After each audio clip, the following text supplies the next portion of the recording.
Want to do a big shout out to our friends and supporters at Liberty Bullion. Sammy and the team are the best gold, silver and platinum traders in Australia. Make good choices, give them a call. Back to the show.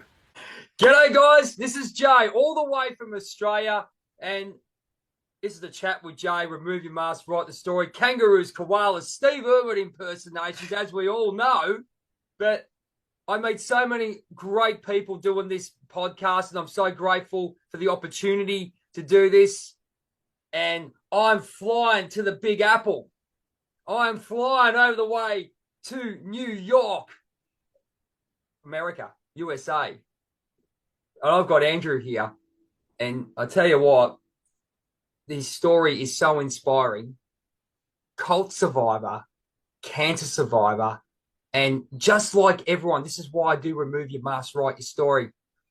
He's here to inspire others through his words and through his experiences. We always forget in the days of people going, I got to go to school, I got to go and get an education. Hey, that's fine. But you can't neglect, and you can't really neglect people like Andrew who's come on. You know, myself with my stroke scare. I don't care what it is. People are trying to educate. And Andrew, man, we had a quick pre-chat, man. I love your energy, mate. And this is why I do what we do. Thank you so much for coming on, my friend.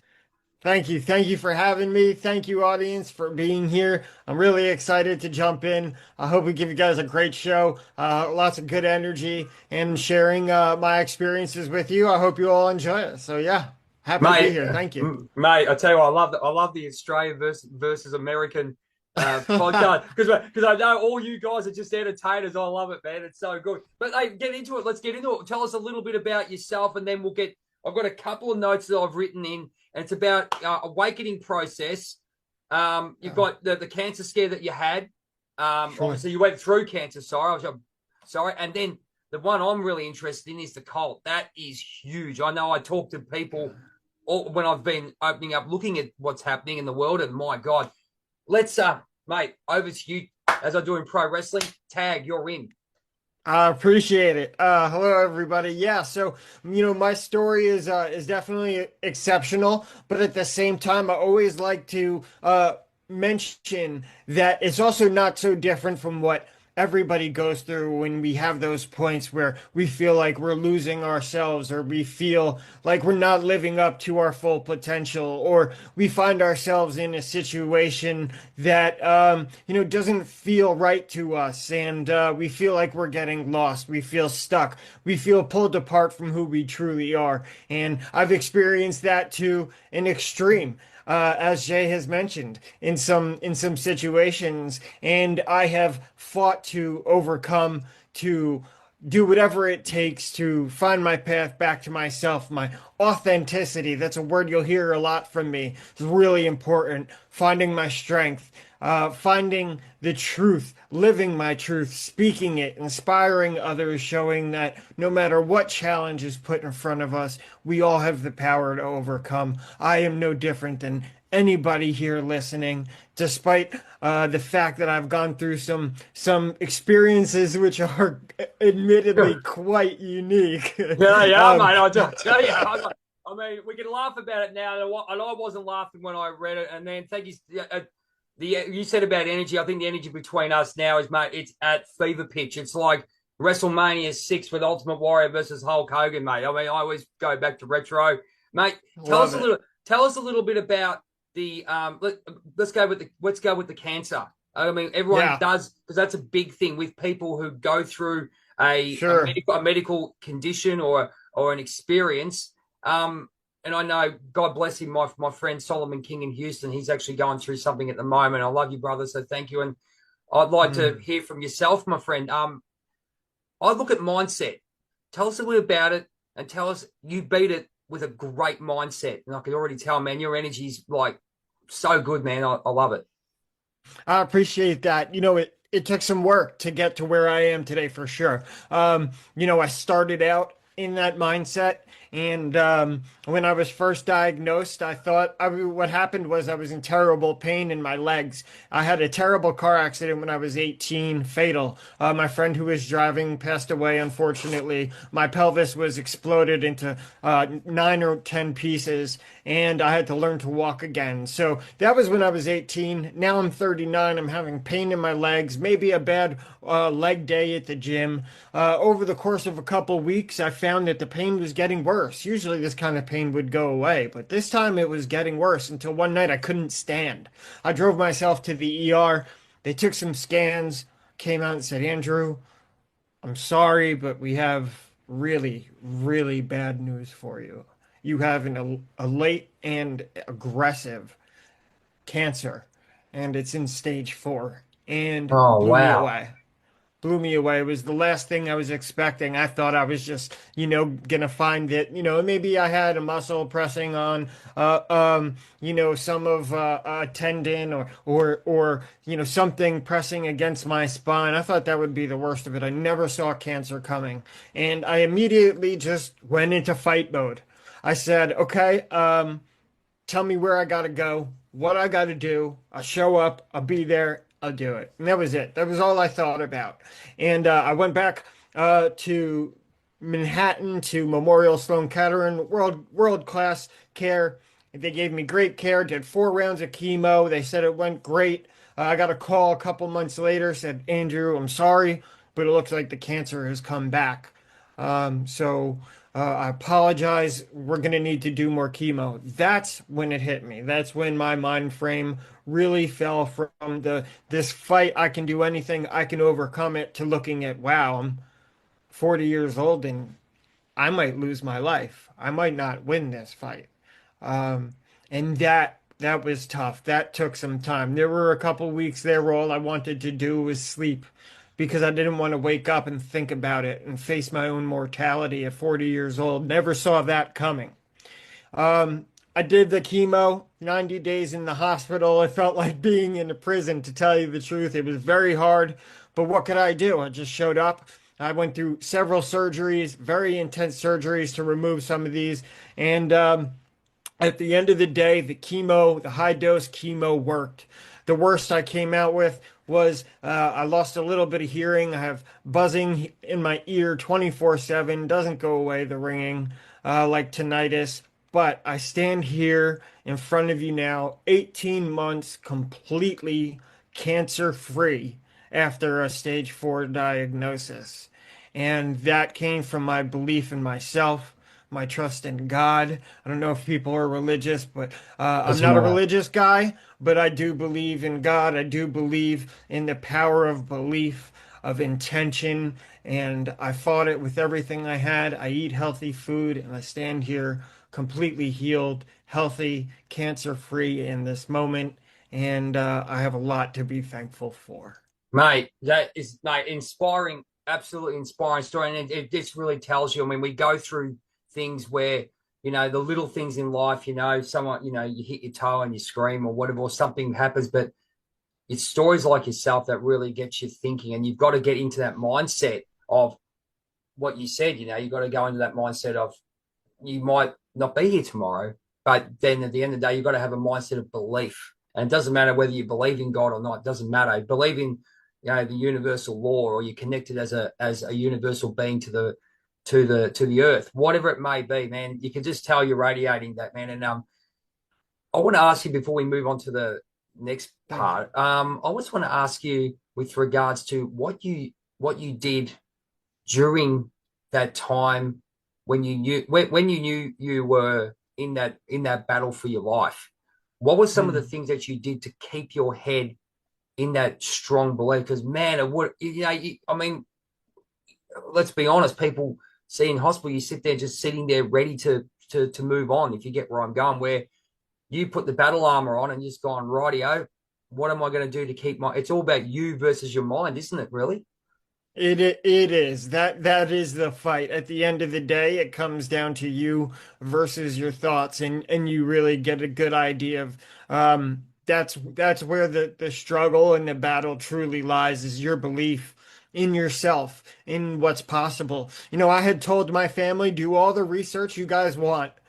You can look up stage 4 cancer that I have. You can check out the odds. You can look at the statistics, but leave me out of it. I want to know none of it because I'm telling you, I'm going to beat this. I don't care what the odds are. I don't want to know the percentages. I don't want to know the statistics of how other people were, how it worked out for them. I know I'm going to beat this. I never gave up that idea and I followed through with it. But there were moments where it was very tough.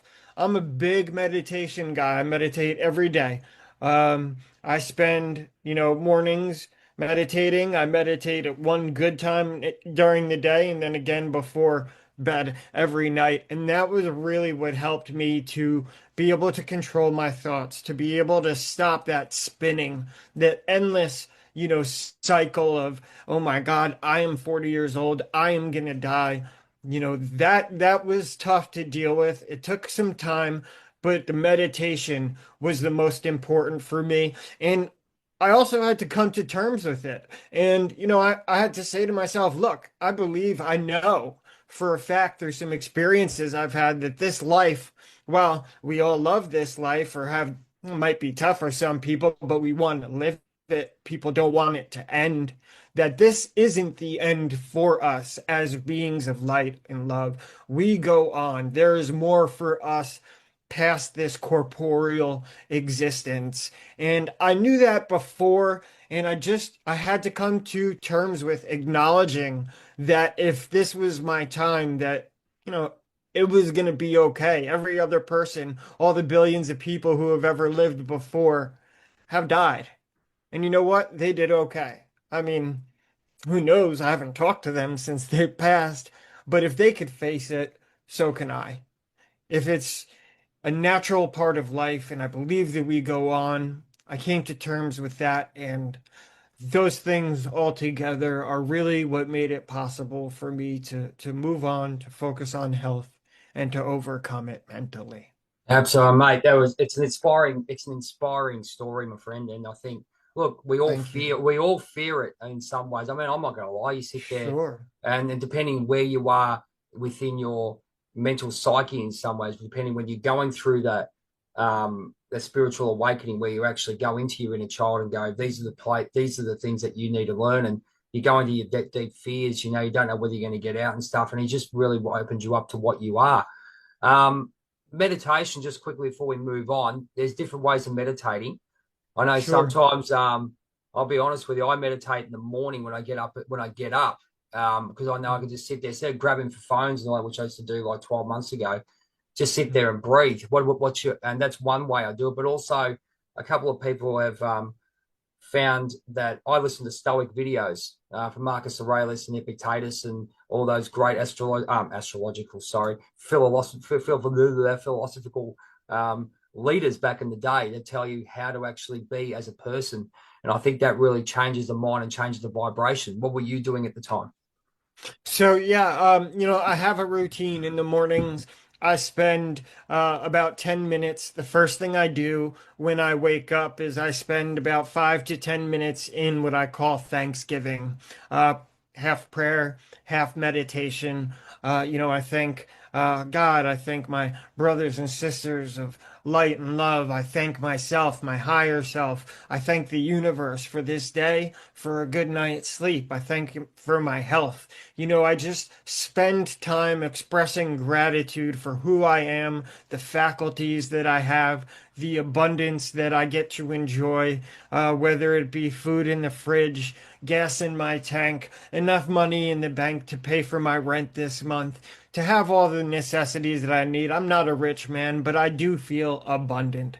And I spend 10 minutes every morning really in a state of gratitude, and I start my day there.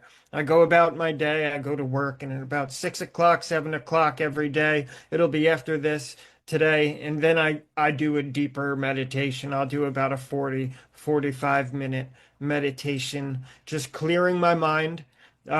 Sometimes I will use my thoughts and visualization to, visualize amazing things for happening for myself, or, amazing things happening for everybody in the planet itself as far as a global awakening. I really do push a lot of my energy in that direction and intend and hold the intention for the best for all people. The highest intention that I hold for my life is to be in service and to help others. That's a number one for me. And then again, before I go to bed, I spend another 10 minutes in gratitude, giving thanks and prayer for a great day and asking for blessings and protection for myself while I go to sleep. And that is Oh, my meditation routine. oh, mate, that's awesome. Everyone's got their own meditation routine. I think it comes through when you are actually having. I believe I do what we call the Robin Hood effect, and it's 5 pillars. And one of my pillars is awareness, and having awareness in that, my friend, is huge because we've always got gratitude when you walk up. I'm always grateful for breathing when I get up in the morning. I'll be honest with you. And you Sure. just go, and then you fight. Then you just not fight through. Just sort of you're getting through to where you want to get to and understand. As you said, being in service of others. Yeah, I mean, Dr. Wayne Dyer. I think have you seen much of his Of stuff? course. Yeah, Yeah. have you seen the show The Shift at all? I haven't seen that. I'm very familiar with Wayne Dyer, but I haven't seen that. Go and watch it, mate. I'll tell you what, you will resonate with it huge. If you want to write that down, Wayne Dyer, I'll put that on the video as well when I do the edit. And I just wanted to make comment that you're very Thank you. similar to, obviously everyone knows I'm in the glam rock and love me metal and, glam rock and, pop and all that stuff. Sure. Being in a Pat Benatar Australian tribute, Ricky Rocket from Poison, he did the same thing as you did and beat stage 4 cancer, man. So, I mean, Wow. he did it, he's playing, and he's again, and you can hear the way he talks exactly like the way you do. So, mate, Hmm. it's very, very, very grateful. Let's move on to what you are doing now, because we might do the second part on the stuff about the cult. We'll talk about that in the second part. I think is there's a bit we don't want to miss anything, but let's talk about now. Let's talk about right now. So you're talking about finding yourself, being the person that you are, and wanting to inspire Hmm. people. Now we talked Yeah. off air about your possibly your first podcast. Hint, hint. This could be the first one. This could be your first one on your YouTube. It's very funny, actually. Everyone comes on my channel and they go, I hint to do a podcast. And I go, mate, you can quite happily use these 2 videos, no problem. Chuck them on and go for it. I mean, it's all good. So, what have I you? love it. Yeah, absolutely. So, what are you doing right now in your life to, I guess, tell your story and just resonate that love for humanity and the earth and yourself?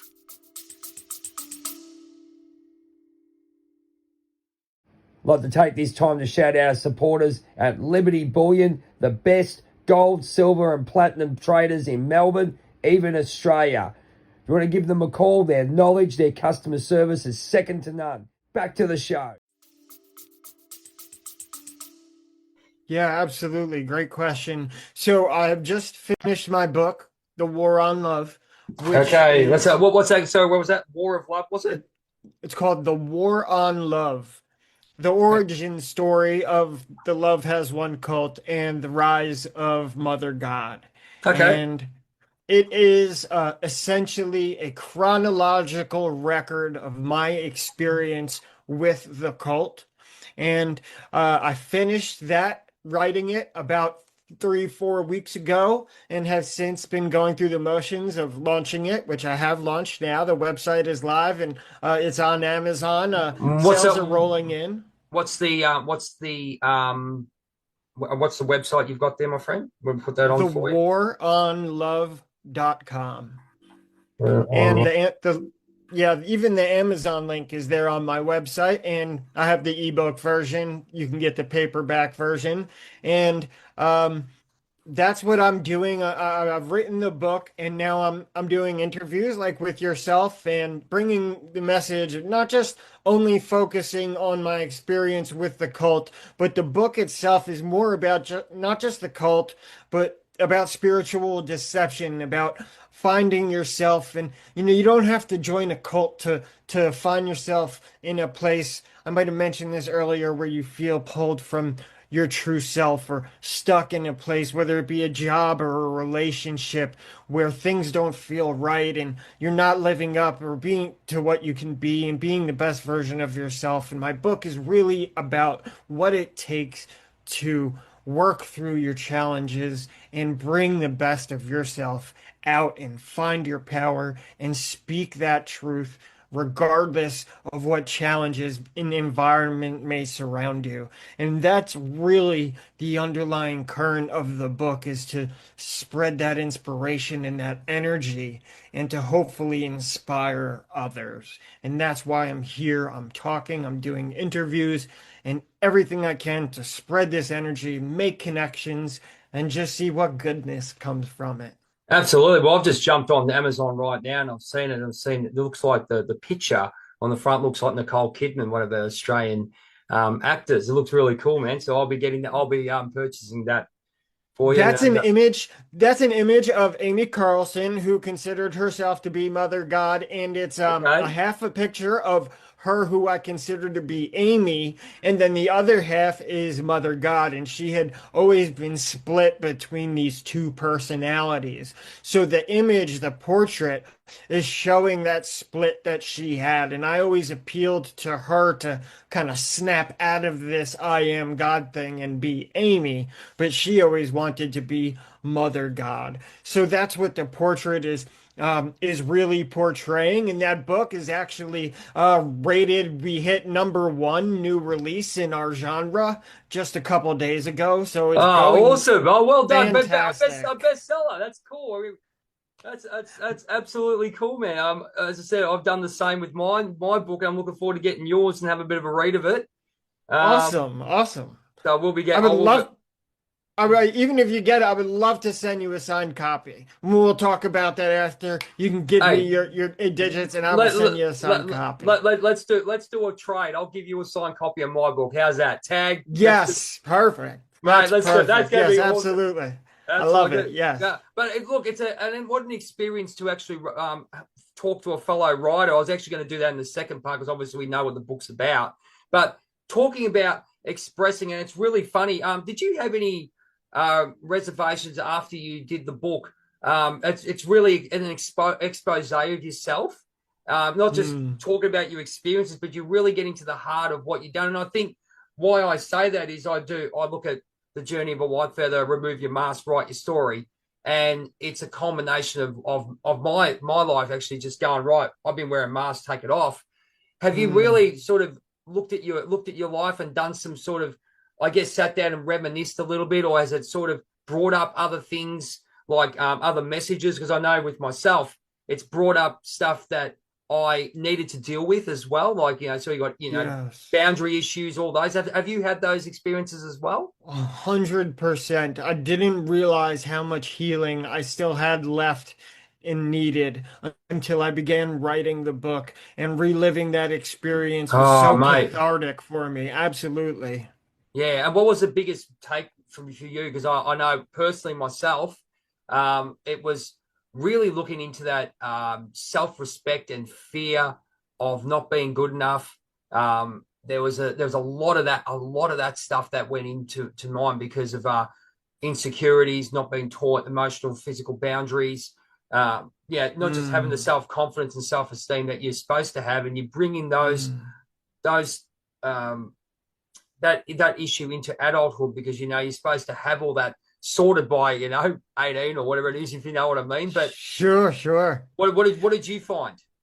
For me, it was more about, and one of my favorite words was authenticity. And when it comes to cult survivors in particular, you don't find many who are willing to speak out because of, whether it be embarrassment or just being uncomfortable with the situation that they found themselves in, and they look back on it like it's a bad thing. And me, I had really struggled to get past that worrying about my image and instead focusing on the value of what I went through and my experience in being able to show myself in complete vulnerability and truth to hopefully make that connection with others so that others would feel, it's safe for them to stand in their vulnerability, in their authenticity, and to tell you the truth, that's where real freedom lies, is in your complete vulnerability. Because it leaves nothing else for anybody to take from me. Sometimes I'll post on Reddit and the haters come along, but because I stand completely naked in front of the world and say, here's my truth, there's nothing left for anybody to take from me because I am who I am and I'm proud of it. And that has been my number one lesson that I've learned from speaking my truth and putting it out there. It's a lot of people doing that, and I think that we all go through that situations. I mean, and I think the big thing. Did you find, as I said, we're going to go into we'll do the book one, part two. Book comes, we'll talk about the book. I think we need a full part on that. It'd be awesome. Yeah. I want to know your mindset because I'm very interested because when people do speak their truth, they get isolated, and they isolate, and whether it's isolating yourself because you're scared. Because being coming from a pro wrestling background and music, I was really not hiding behind a mask. That's why Remove Your Mask, Write the Story is the perfect title for my book, and probably your The War on Love for You. Did you really truly love? Do you consider yourself? Do you truly loved yourself before this all happened? You know, when you say before the cult happened or before I wrote the book? Well, I'll put it to you this way: did you have that feeling at all between those two major experiences in your life? Did you actually go within, like you said, you're vulnerable, and you've gone, oh, okay, now I've got to go and actually look at really the deep fears or deep understandings that I needed to have to become this version of yourself that you are right now? Yeah, yeah. So being vulnerable has something that had come naturally to me. Just a quick backstory. I grew up with a gay parent who came out when I was 12 or 13. This is in the mid to late 90s when it wasn't cool, it wasn't okay, it wasn't protected. Teachers didn't care. Nobody stood up for me. I was picked on every day, left and right, introduced as the kid with the gay dad. So I kind of got a little bit of as they say, a baptism by fire in that regard. And because I had gone through with that, I had learned to stand in my own power and my vulnerability and be myself. I had already learned that. But when it came to, loving myself, I did not. When I joined the cult, I was not somebody who truly loved themselves. It was what I went through in the cult and things that we can get into in part two that had really taught me to love myself. And that was still a work in progress. And as I said, writing this book brought a lot of that out. And that's when I really, put a fine point on a lot of these lessons that I thought I had learned. But because I had, quote, let it go, like this was, I was supposedly taught to do as a spiritual way of kind of moving through things, I realized that letting it go doesn't always mean that you've processed everything that you needed to process. And it wasn't until I took the pen to paper that I realized I had a lot left to process. And that was, like I said, the cathartic moments that really brought what was left behind, it really brought the rest of that self-love out in me so that I could stand here today and speak my truth unapologetically and proud of who I've become. Absolutely fantastic. Well, as I said to you, this is where it's really funny. As I said, a lot of people come onto my podcast, and then when I suggested you should do a podcast, I'm listening to you going, mate, you should be doing some sort of, whether a podcast, whether it be 20-minute things. I'm just suggesting, man, because I think you've got a lot to talk about. And I speak about that because I know myself, I have to do a bit more with regards to my story. And I'm being inspired by yourself to have this. And I'm always of divine timing. that this is exactly what I needed to hear today myself. We've got about 2 or 3 minutes left on this part now. In part 2, it's going to be pretty big. We're going to talk about the Colt, and if you don't mind, it's going to be no holds barred to a point where you feel comfortable, of course. But let's mate, the War on Love. Grab it on Amazon, man. As I said, I've gone look. I love looking at these stuff up straight away. It's great having authors like yourself and stories that will inspire people just to become better as best you can. I mean, we live in a really crazy society at the moment. I mean, I'm not sure how it is over in America, but we live in a crazy society of either fear of losing or fear of not becoming the celebrity that you are. I think, and then we lose a lot of, and the word authenticity is huge. I think authenticity is huge. And also we look at emotion, which you've got with what you're doing. And, it's just one of those things. Emotion is something that people need to have. And, authenticity is huge. So. Yeah, absolutely. Yeah, absolutely. So what we'll do, I'll keep going. Sorry, my friend. Oh, I was just going to say again, for me, authenticity is, that's the foundation of everything. If you don't have authenticity, nothing else is really going to stick. It starts there. It really does. Everything starts with authenticity. It does. And I think the solution of everything comes down to finding that solution, but you've got to be authentic to give that solution. And, you've got that one there, and then, you've got the solution there, then you've got your authenticity, and then with the emotion of the authenticity, because everyone knows it's a truth. Yeah, absolutely. Absolutely. Fantastic. So I'm going to give you a 5-minute break, and let's go. This is going to be a good one for number 2. Now, remember, where can they find you? Let's do the big plug. It's Pro Wrestling 101, as I love. Yes, and yes. America, and I'll tell you what, you Americans do it better than us. I'll tell you. I don't know if I could do it better than you, but I'm happy to say, in our category, Amazon has us ranked as the #1 new release for the infamous cult, The Love Has One Cult. You're finally getting the inside origin story that has never been told. It was on Dateline, NBC, Vice, and HBO, but they barely scratched the surface, and I have written the entire story out, the crazy inside story of what it's taken, the deception, the manipulation, all of the incredible experiences are there for you. The book is called The War on Love. You can find it at thewaronlove.com.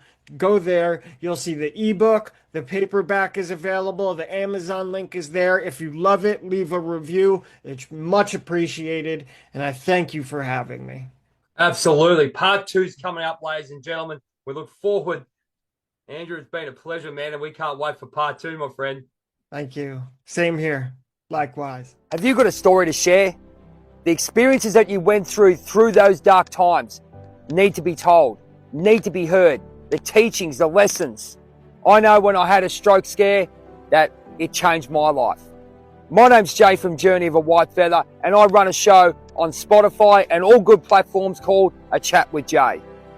I talk to normal everyday people who have had experiences that need to share their teachings with the world. I speak to celebrities who are there, who can give you advice how to become a better person. Bruce Buffer, the Kings of Disco, Lucky Lawless from Wasp. So many people, but I love talking to the normal everyday person that gets up every morning to be their best self.